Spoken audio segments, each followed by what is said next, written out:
দর্শক, আমি এই মুহূর্তে রয়েছি গাজীপুর সিটি কর্পোরেশনের ৩ নং ওয়ার্ডের যে মোল্লা মার্কেট থেকে যে কোনাবাড়ি জেলখানা হয়ে যে রাস্তাটি, সেই রাস্তাটির এনায়েতপুর এলাকা। আমি যদি একটা বিষয় জানিয়ে রাখি যে এই যে রাস্তাটি রয়েছে সেটি কিন্তু একটি ব্যস্ততম একটি রাস্তা। এই রাস্তা দিয়ে কাশিমপুর এবং জিরানির যে রাস্তা, সেই রাস্তা দিয়ে কিন্তু একমাত্র পথ এইটা। আমি যদি একটু দেখাই যে এই যে রাস্তাটি রয়েছে, যে ম্যানহোলের ঢাকনাবিহীন একটি এই রাস্তার মাঝখানে আমি বিভিন্ন যে এই রাস্তায় চলাচলরত যারা অটো চালক রয়েছে তাদের সাথে কথা বলেছিলাম। তারা আমাদেরকে যেমনটি বলেছিলেন যে সব সময় কিন্তু যে এই যে রাস্তাটি, এই রাস্তা দিয়ে এখানে অটোর যে চালকরা রয়েছে তারা পড়ে যায় এবং চাকা পড়ে যে অনেকে ব্যথা পায়, এমনটি কিন্তু আমাদেরকে বলেছিলেন। আমরা কথা বলেছিলাম যে এই রোডে বা এই রোডে যারা যাতায়াতরত যারা রয়েছে তাদের সাথে, তারা বলেছিল যে দিনের বেলায় যাতায়াত করতে পারলেও রাতের অন্ধকারে কিন্তু এটি একটি মরণ ফাঁদে পরিণত হয়েছে।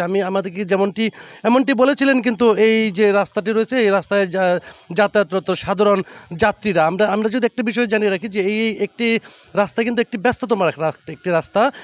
কোনাবাড়ি থেকে জেলখানা মোড় হয়ে কাশিমপুর এবং জিরানির যে রাস্তা, এই রাস্তাটা কিন্তু এনায়েতপুরের এই রাস্তা দিয়ে তাদেরকে যাতায়াত করতে হয়। আমি যদি একটু দেখাই যে এই রাস্তা যাতায়াতরত যে অটো রিক্সা, মোটরসাইকেল, বাস, ট্রাক, প্রত্যেকটা পরিবহনই কিন্তু ঝুঁকিতে চলাফেরা করে এই রাস্তাটি দিয়ে। আমরা বিভিন্ন লোকের সাথে কথা বলেছিলাম যে মোটরসাইকেল পরে চাকা পরে যে আঘাত পেয়েছে, এমনটি আমাদেরকে বলেছিলাম। আমি একজন স্থানীয় যে রয়েছে তার সাথে একটু কথা বলে জানার চেষ্টা করব যে এই যে ম্যানহোলের যে ঢাকনাবিহীন, আপনি কি এটা কি অসুবিধা হয়, কি দেখেছেন আপনি? এখানে রিক্সা পরে যায়, অটো পরে যায়, মোটরসাইকেল অ্যাক্সিডেন্ট হয়ে কত মানুষ পঙ্গু হয়ে গেছে গা।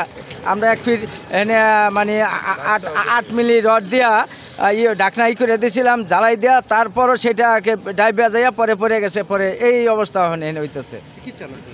আমরা এটার যেহেতু সংস্কার হয় এই ব্যবস্থাটা করে দেবেন, এটুকুইছে, আর স্যার আর কিছু না। ধন্যবাদ আপনাকে। যেমনটা একজন স্থানীয় লোক বলেছিলেন যে এই যে রাস্তাটি রয়েছে, এই রাস্তাটি কিন্তু যাতায়াতরত মোটরসাইকেল, তারপর হচ্ছে অটোর যে চালক যাত্রীরা রয়েছে প্রতিনিয়তই কিন্তু এখানে দুর্ঘটনার শিকার হয়, এমনটি কিন্তু আমাদেরকে বলেছিলেন। তবে এলাকাবাসীর প্রত্যাশা যে অতি দ্রুত যথাযথ কর্তৃপক্ষ যদি এই রাস্তাটি বা এই ম্যানহোলের ঢাকনাটি যদি